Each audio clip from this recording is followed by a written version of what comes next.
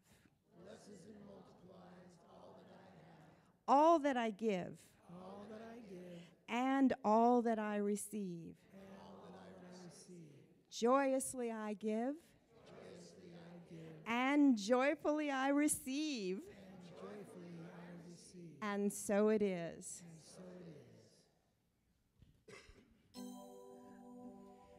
Divine love flows through me, blessing all I give.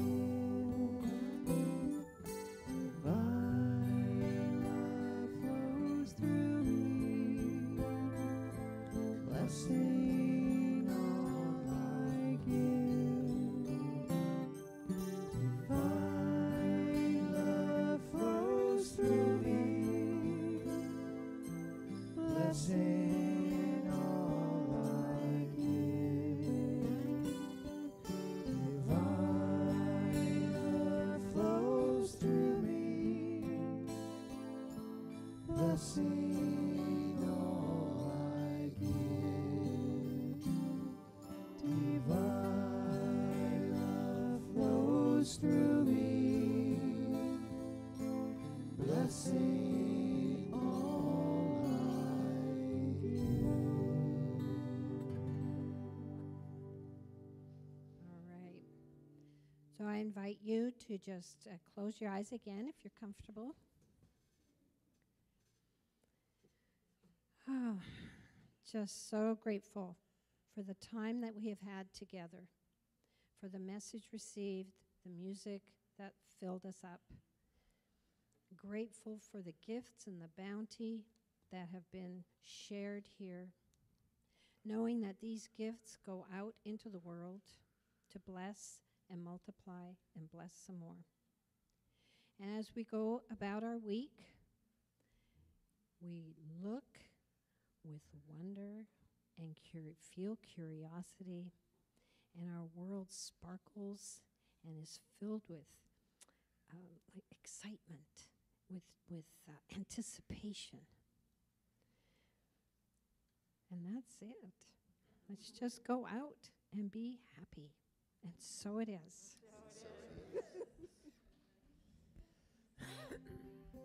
Sonia, do we have children? Oh, no children. Okay.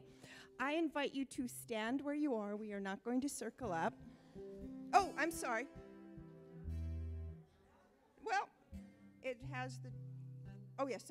I'm so sorry. Can't read. Miss Jan, can you come on up? Come on down. Yes, because I was sitting here thinking, why are the flamingos over at the zoo pink, and yet the pelicans are white? Imagine if Spirit had made the pelicans pink, and they were out on, wouldn't that be silly? Yeah.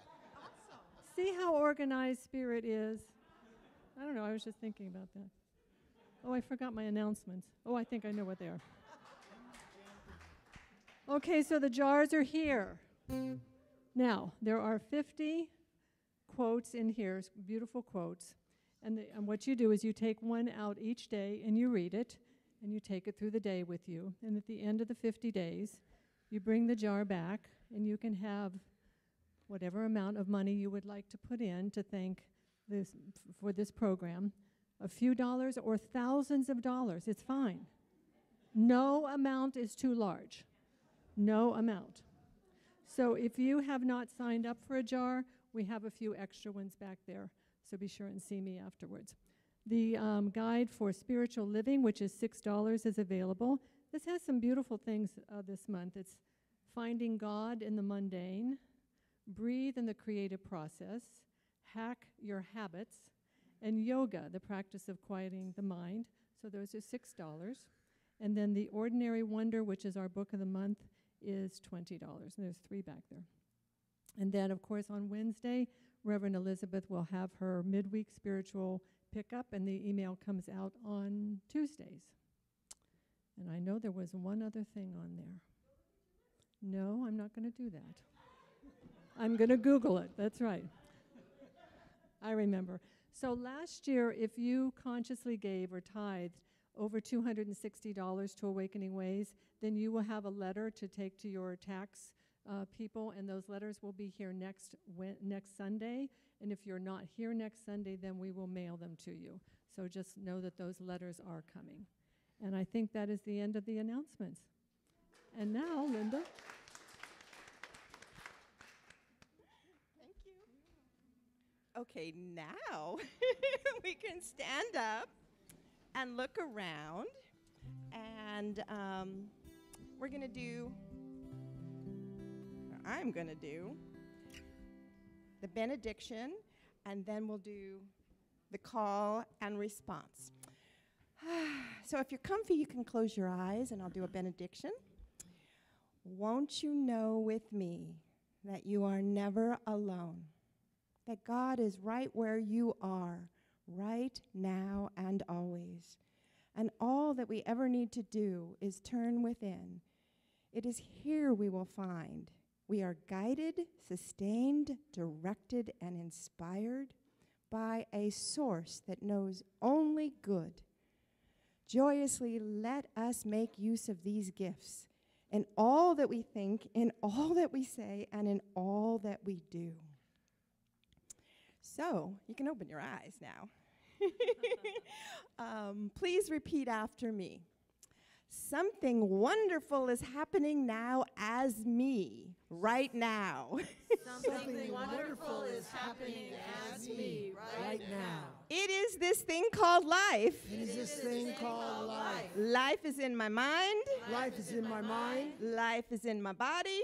Life is in my body. Life is in my pocketbook. Life is in my pocketbook. Life is in my relationships. Life is in my relationships. I think it. I think it. I feel it. I feel it. I believe it. I believe it. I express it. I express it. I accept it. I accept it. Just the way that it is. Just the way that it is. And just the way that it is not. And just the way that it is not. Thank you, life. Thank you, life.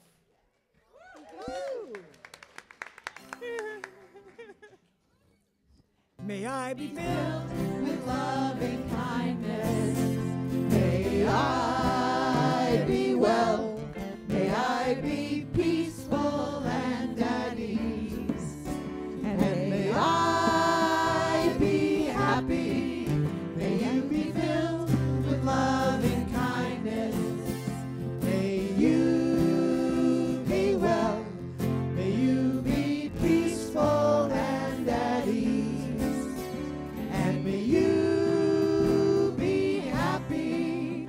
May we be filled with loving kindness. Oh yeah. May we be well.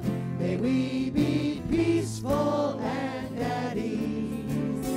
And may we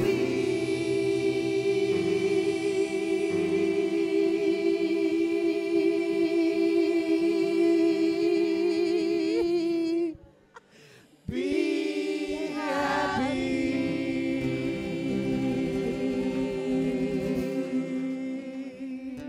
All you need is love. All you need is love.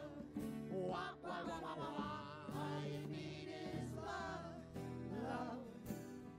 Love is all you need. All you need is love. All you need is love.